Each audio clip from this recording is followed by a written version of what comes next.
Tenth morning. Every thought you think is a force sent out.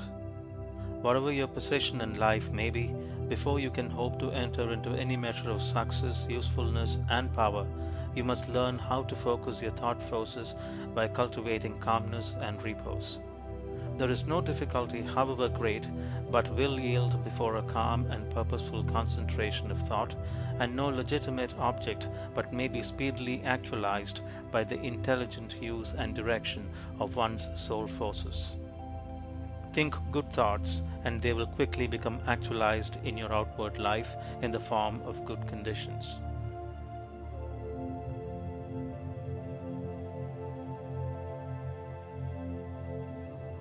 Tenth morning. Every thought you think is a force sent out. Whatever your position in life may be, before you can hope to enter into any measure of success, usefulness, and power, you must learn how to focus your thought forces by cultivating calmness and repose. There is no difficulty, however great, but will yield before a calm and purposeful concentration of thought, and no legitimate object but may be speedily actualized by the intelligent use and direction of one's soul forces. Think good thoughts, and they will quickly become actualized in your outward life in the form of good conditions.